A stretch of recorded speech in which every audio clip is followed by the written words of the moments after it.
Good morning, everyone. This is Dr. Ray. I welcome you all to Dr. Ray class. Today, we are going to discuss a very simple aspect of the wave topic. It is called progressive wave equation. I've realized that sometimes learners make mistakes trying to solve problems based on progressive wave equation. Today, I'm going to show you a very simple way you can understand how the equation is generated and how you can use it to solve problems very simple. To do that, we need to go to wave profile. Wave profile means a graph that shows us the movement of the wave as it carries energy from where it started, which is wave source, as it goes through a medium. The wave profile will show us the characteristics of the waves like amplitude, wavelength, period, phase, wave speed, and the rest. So having drawn this, I'm going to explain to you what is here. This line represents, take an instance, a water body. This is the surface of the water when the wave is not there. So the water is cool, gentle, no vibration of the particles. Now the wave hits the water at a point which I'm going to call the wave source. At this point 0. As it hits here, it begins to transport energy going from here towards this direction. This is direction of wave propagation. It's a progressive wave, remember, so it has to carry energy from the source going out. While it is traveling horizontally through the water molecules themselves, they don't go with the wave. They actually maintain their positions, but they can actually go up and down as the wave goes across them. Because they are getting disturbed by the energy impact from the wave, they can go up and down, but that their movement is never permanent. They have to eventually return to their equilibrium position after the wave must have gone. So the wave don't carry the medium particles along with them. What can we notice from this wave profile? You can see there are points that shows us the movement. This movement of the medium particles, which is not water, is called displacement. This shows us, this vertical y-axis shows us the displacement of the medium particles while the wave covers this horizontal distance. Okay, if you follow this profile that looks like a sine curve, there is a point that is maximum above, another point that is maximum above as the wave travels. The maximum points of displacement of medium particle is called amplitude A. The maximum displacement the medium particles can attain as the wave passes by is called amplitude A. So the amplitude of the wave above the equilibrium rest position is called crest. That's what I wrote here. Crest is called crest. The maximum amplitude, but is found above the water surface. Now, this is another crest. There's another amplitude, the same size as the one above, but is actually under the water surface. That is called trough. This is another trough. Okay? So the amplitudes can be above or it can be below. If it is above, you call it crest. If it is below, you call it trough. Any two consecutive crests, the distance between them is called wavelength. We are representing it here with the symbol lambda. Also, the distance between any two successive troughs is equally called wavelength. Now, we've already confirmed the amplitude of the wave to be A, and the wave, of course, since it's moving, it has to move with a speed called wave speed, V. We can talk about what the wave is doing at any particular time, T.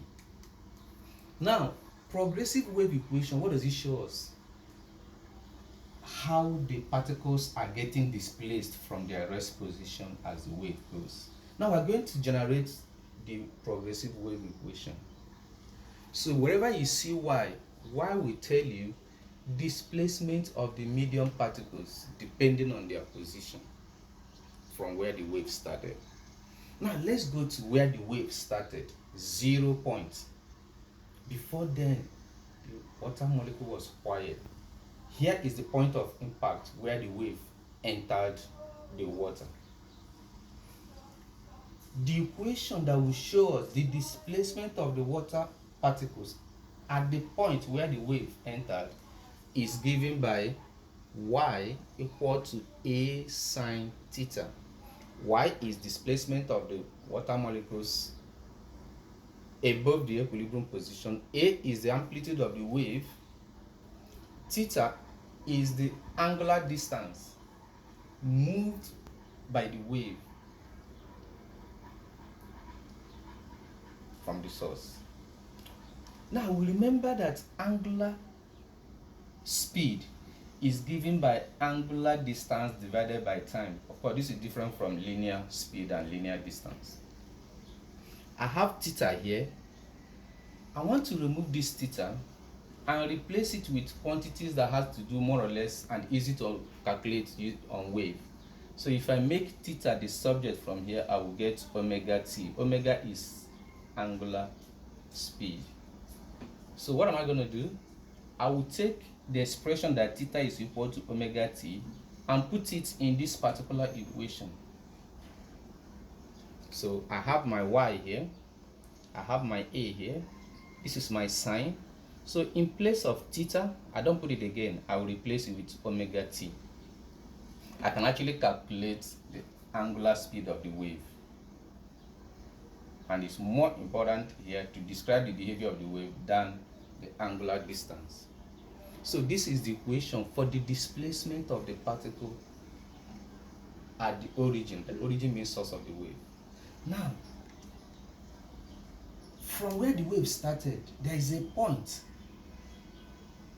ahead from the source of the wave. There is a particle here at point P. This particular point P is separated from the source by a horizontal distance x. You can see from here to here is the distance x. How do we generate the displacement equation for this particle if the displacement equation for the particle at origin is given by this? What will the displacement equation for the particle at any other point, say P, that is separated from the origin by a horizontal distance x? That equation for the displacement of that particle will be given by a sine omega t minus phi. This phi is called the phase difference. It's called the phase difference. So you see, at any distance that is x away from the origin, the equation looks different from the displacement equation for the particle at the origin. Now, we don't have much to do with this phi. We're going to generate an expression to replace this phi with. Now remember, for one full cycle, the distance covered by the wave is lambda, and the angular rotation or phase for that wave is 2 pi. 2 pi is the same thing as 360 degrees. That means the wave have gone one complete cycle. The angular distance is 360 or 2 pi in radian. The distance covered is lambda. Now for a distance x, which might be less than or greater than lambda, which is the wavelength, the angular distance covered by the wave is phi. So I'm going to make phi the subject of the formula. What do I get? You cross multiply and make phi the subject. I have 2 pi x over lambda. So what am I going to do next? I'm going to remove this phi and replace it with 2 pi x over lambda, because lambda is quality of the wave. X is a horizontal distance that can be measured, so it's easier to measure than phi. So we'll continue here.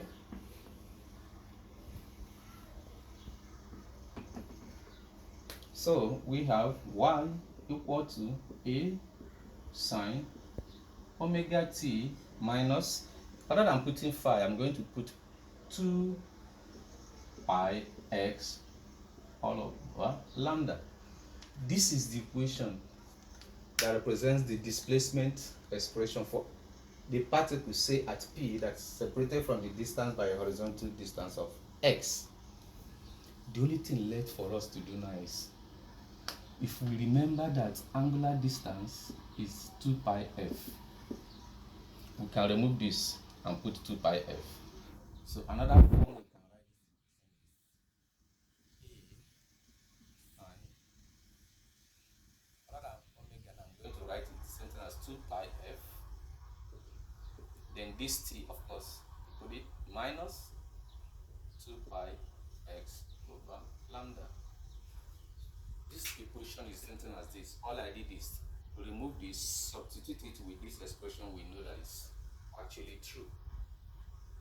What else can I do? This is just playing around the same equation. The most important one to remember is this. All these other ones, you don't have to worry yourself. Do you remember that frequency is 1 over period? If you remember that, you can just play around the same equation by saying y equal to a sine 2 pi. Rather than writing f, I will replace it to 1 over t times 1 over t, then this t minus 2 pi x over lambda.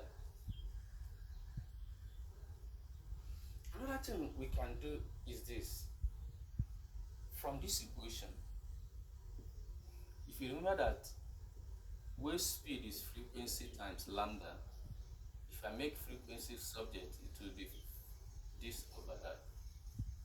Make f subject of the formula from there. This expression is true. So if I put f equal to v over lambda inside this place, I will have y equal to a sine 2 pi. Rather than f, I'll put v over lambda, then this t minus, of course, I keep down my 2 pi x over lambda. All these are just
another thing you need to take note is here there's a minus. This minus tells you that the wave is moving from the left side going to the right. That means if this source means 0 point on a number scale, to my left is negative numbers, to my right positive numbers. So going from negative number to positive, or left to right, this equation has to carry minus. But if you see anywhere they wrote the same equation with plus, what does it tell you? The wave is actually coming from the right, going to the left. That means going from the positive number to the negative number. I will repeat again, the most important thing you need to remember is this.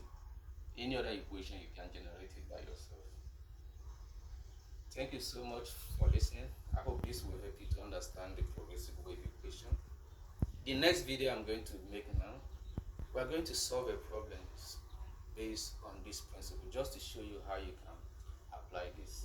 I'll wait for you on the comment section. Please kindly contribute, ask your questions, and learn from us as we learn from you.